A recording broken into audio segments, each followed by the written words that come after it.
Hello বন্ধুরা, তোমরা কেমন আছো? আমি তো খুব ভালো আছি। আমি আজকে বোনের বাড়িতে এসেছি। তা বোনের ছেলে আমাকে নিতে এসছে, বললো মাসি তুমি সাইকেলে চলো। আমি তা সাইকেলে যাইনি, আমি হেঁটে হেঁটেই গেছি। গিয়ে দেখছি বোন তো সবজি কাটছে।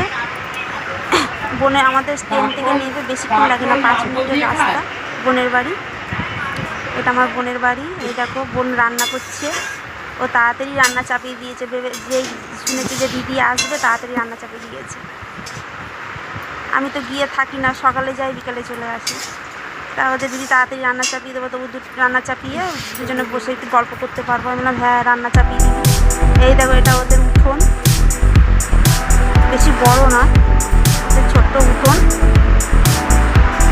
আর ওদের তো সিঁড়ি তো নেই, তাই লোহার সিঁড়ি লাগিয়েছে। আর এটা হচ্ছে টিয়া পাখি, খুব চেঁচায় পাখি। তার বোন বললো দিদি একটু ছাদে ঘুরে আয়।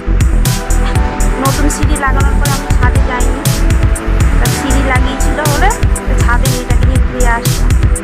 একটু বসলাম, হাওয়া খেলাম।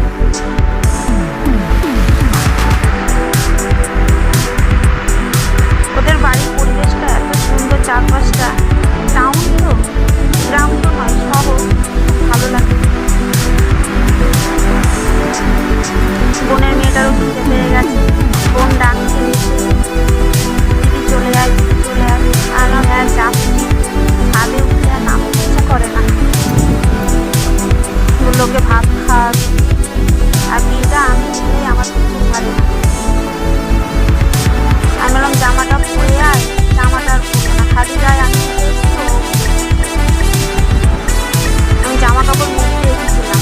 মিলতে এসে বসে পড়লাম, এত রোদের তাপ, জামা কাপড়গুলো বেশিক্ষণ শুকাতে সময় লাগবে, সুন্দর শুকিয়ে গেল।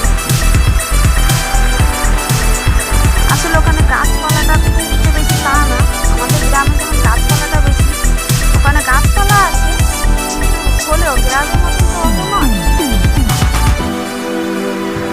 তা আমি ছাদে উঠেছি যখন বললাম একটু ভিডিওটা করে নিই।